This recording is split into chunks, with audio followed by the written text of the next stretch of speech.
جتنے پیمانے صحابہ کرام کے ہاں تعظیم رسول کے، ادب رسول کے، تکریم رسول کے ملتے ہیں، ان کا کوئی حکم نہ قرآن میں تھا نہ آقا علیہ السلام کی حدیث میں تھا۔ صحابہ کرام نے سنیے جو جو تعظیم کی ہے، جس جس رنگ سے تعظیم کی ہے، ان کا کوئی حکم کہیں نہیں دیا گیا تھا۔ اگر صحیح بخاری اور مسلم کی متفق علیہ حدیث میں، اب اشارے دے کے گزر رہا ہوں کیونکہ پھر میں وہ دینا چاہتا ہوں چند نئی چیزیں۔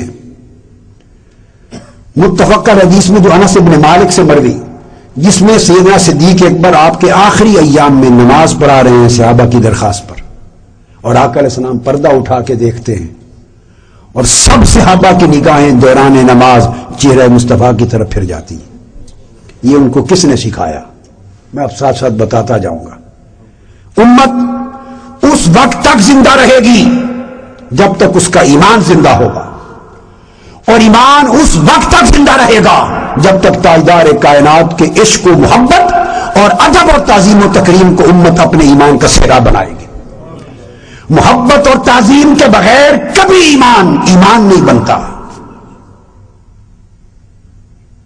اور اس ادب اور تعظیم و تکریم کے لیے محبت ہی خود اس کے آداب سکھاتی۔ تو جب آقا نے پردہ ہٹایا تو صحابہ کرام کو کس نے کہا کہ حالت نماز میں چہرے پھیر کے حضور کو تک لو؟ محبت تھی۔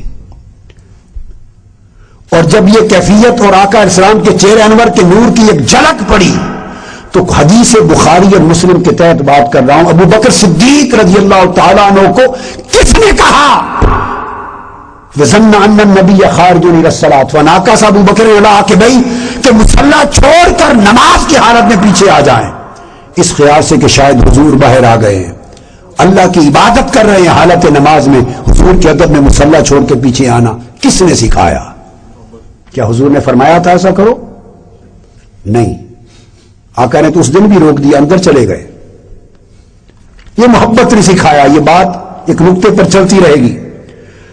سہل بن سعد ساعدی کی روایت جو بخاری اور مسلم میں پھر متفق علیہ، جس میں سیدنا صدیق اکبر نماز پڑھا رہے ہیں، آقا علیہ السلام کسی قبیلے میں صلح کا معاملہ کروا کے بعد میں آئے اور صفے چیرتے ہوئے آگے پہنچے۔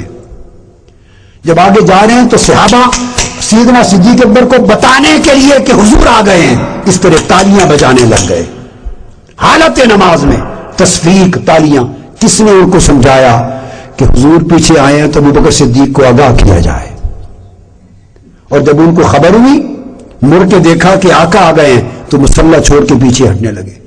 یہ کس نے ادب سکھایا؟ حالت نماز میں ایک سما بدل گیا۔ آقا نے فرمایا انمکس مکانک، ابو بکر اپنی جگہ پہ کھڑے رہے۔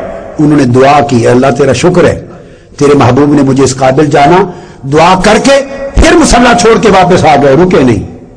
پھر آقا علیہ السلام نے نماز مکمل کرائی اور بعد میں پوچھا ابو بکر ما مانا آقا، تمہیں کس چیز نے منع کیا؟ ان تثبت عظمتک، کہ تو اپنی جگہ پہ کھڑا رہے جب میں نے حکم دیا تھا۔ فقال ابو بکر ما کان لابن ابی قحافہ ان یصلی بین یدی رسول اللہ، یا رسول اللہ ابو قحافہ کے بیٹے ابو بکر کی کیا مجال کہ مصطفیٰ پیچھے ہوں اور وہ آگے کھڑا رہے؟ بتائیے ادب کا یہ قرینہ کس نے سکھایا؟ قرآن کی کس آیت میں ہے؟ حضور نے کب منع کیا تھا؟ کہیں منع نہیں ہے۔ یہ وہ قرینہ ادب تھا جو محبت نے خود سکھا دیا تھا۔